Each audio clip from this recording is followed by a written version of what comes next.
myself to sleep as well.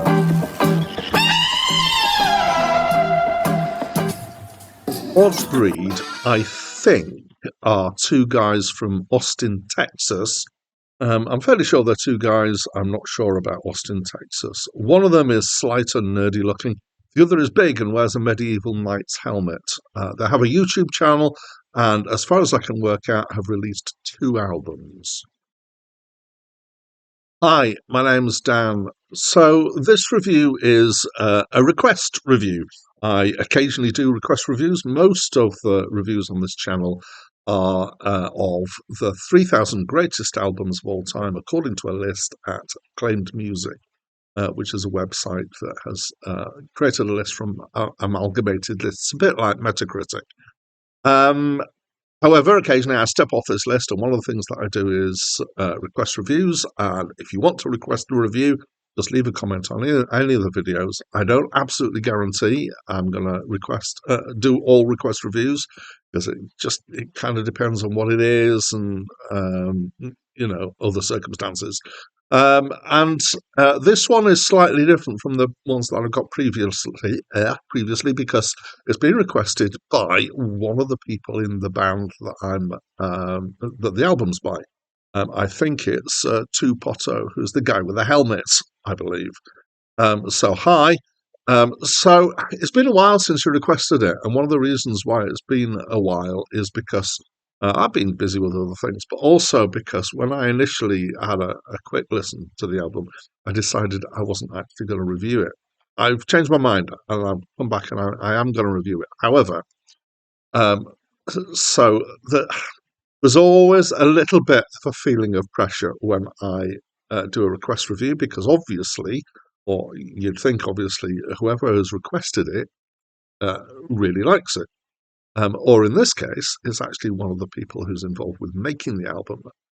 And I don't like upsetting people, so I always feel a little bit of a thing that, maybe I really should say nice things about it regardless. However, here we are. I'm not going to pull my punches. I am going to just say what I think. So I'm afraid you're going to have to live with it. Or, yeah, like it, depending on what you think about my reaction. We'll see as we go along. The other thing that's interesting about reviews, particularly request reviews, but also when I do new release reviews, is that most of the reviews I do, as I say, are on this list, and this list only contains albums that at least some critics have thought there was some merit to. So whenever I'm doing a review of one of those albums, I know there must be some merit according to some people. And so I'm generally trying to find that. That's different when I'm doing a new release or I'm doing a request, because I don't necessarily have that confidence that there is any merit there to find.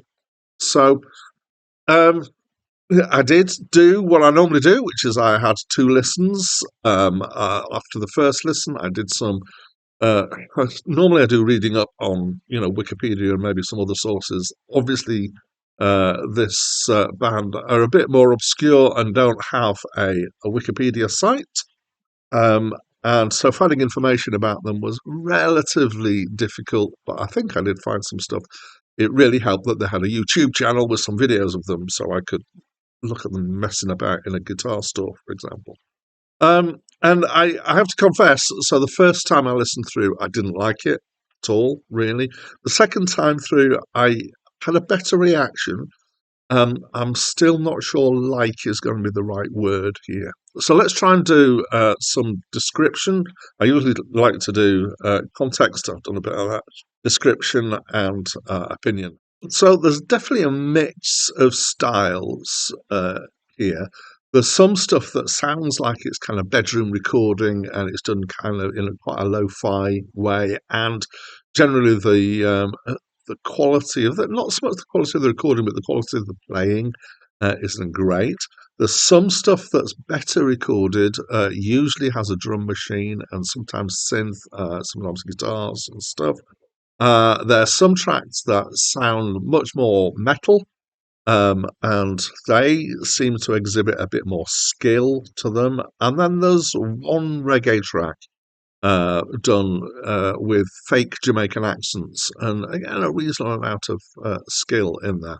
So my initial feeling was that it was a collection of tracks from different periods of recording that had just kind of been slapped together, and it felt a bit like these guys had done various different sessions, doing some recording. Maybe they'd even kind of recorded some stuff and call it an EP. And then they put these together as an album, and it felt like it didn't have a lot of consistency to it because there's such a difference in style through it. The second listen through, as I say, it gave me a better impression, and it somehow in my head gained a kind of coherence to it.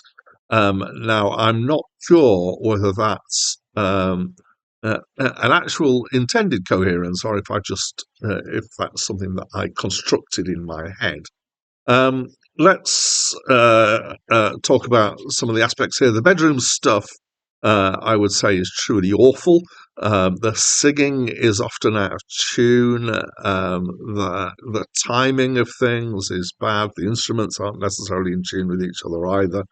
The other stuff is, say, less bad in that sense. The lyrics are also either truly awful or they're meant to be satirical, and I'm not really sure which. If I'm being charitable, I'd say that they're satirical, and I think possibly that's something that they could claim if they wanted to.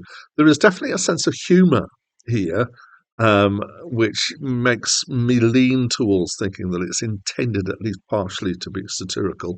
And the humour is kind of, there's this title for some kind of humour which is called Dadaist humour. I'm not sure if it entirely works here, but I think it does. It's a bit like Frank Zappa's sense of humour, which is basically in this and in Frank Zappa, it's kind of songs about everyday things. So the reggae song is about having a new car, and several of them are about. There's a song about there's this girl that I really like the look of, but she's got a better looking boyfriend than I am, so that's nothing's going to happen. And there's another song about serving in some kind of food store, and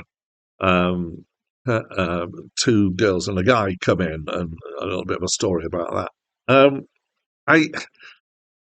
So it's kind of got that humour behind it. It may be that the bedroomy stuff is done deliberately to have a particular effect. Again, it's hard to tell.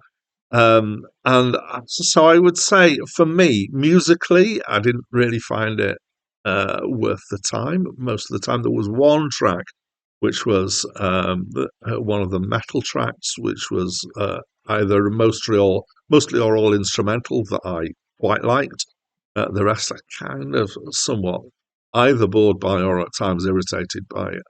If you would like a kind of stoner version of Frank Zappa without the insane Frank Zappa skill, you might like this. It might appeal to actually all sorts of people. It's certainly counter mainstream, but sorry, Tupato, even after my second listen, I really didn't like it. At best, I would say it feels like a novelty record, and if you're giving the benefit of the doubt that the bits where it's just so lacking in skill is all deliberate. So I'm not a great fan. I'm sorry. And as always, if anybody has an opinion, I would love for you to give it to me through the comments.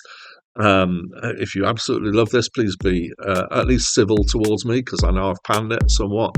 And that's it from me for now. Two hot girls and a dude walked into my place of employment today. I asked them what they like to eat, so the first girl came up and said, "Hey,